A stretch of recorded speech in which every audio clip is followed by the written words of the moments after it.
मित्रो, सध्या आपण आहोत किल्ल्याच्या अंधेरी या भुयारी मार्गाकडे। युद्धकाळात शत्रूपासून वाचवण्यासाठी हा एकमेव आणि उत्तम मार्ग होता। लांब आणि आडवळणाच्या भुयारी मार्ग शीघ्रतापूर्वक उंचावर जाणाऱ्या पायऱ्यांपर्यंत जातो। पायऱ्यांची उंची तसेच रुंदी ही अनियमित आणि वरखाली आहे। त्याचबरोबर प्रकाशाअभावी वर चढणं कठीण आहे। भूलभुलैयामुळे आणि काळोखामुळे शत्रू इथे भ्रमित होत असे।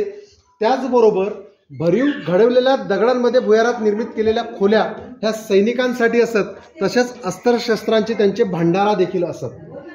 भुयारातील वक्राकार मार्ग जे आहेत त्यातून खिडक्यांमधून येणारा अचानक उजेड जो आहे त्यामुळे आक्रमण करता एकदम आकर्षित होत होता आणि सरळ खाईत जाऊन पडत होता। काळोख मार्गात अंतरलेल्या विषारी अणुकुचीदार किडे, गरम पाणी, त्याचबरोबर वरून होणारा तेलाचा मारा यामुळे शत्रू सैन्याला नामोहरम करणं हे सहज शक्य होतं। या किल्ल्याच्या संरक्षणासाठी हा असलेला अंधेरी आणि भुयारी जो मार्ग आहे की जो कुठल्याही उजेडाशिवाय तुम्हाला दिसणं शक्यच नाही आणि कुठलंही शत्रू सैन्य आपल्या हातात कुठल्या तरी मशाली किंवा टॉर्च घेऊन येणं हे शक्यच नव्हतं। तर कितीतरी पद्धतीनं हा मार्ग या किल्ल्याला सुरक्षित करत होता आणि हा भुयारी मार्ग पार करणं हे शत्रूसाठी शक्यच नव्हतं।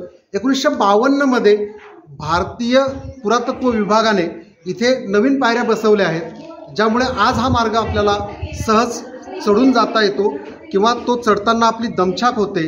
अन्यथा आजही हा रस्ता किल्ल्याच्या बाले किल्ल्यापर्यंत जाण्यासाठी कठीण आहे। बघूया काय आहे अंधेरी भुयारी मार्ग, चला।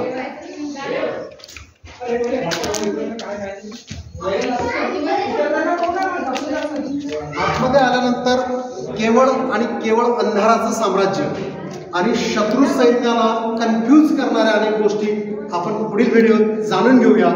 बघत रहा शेष विशेष।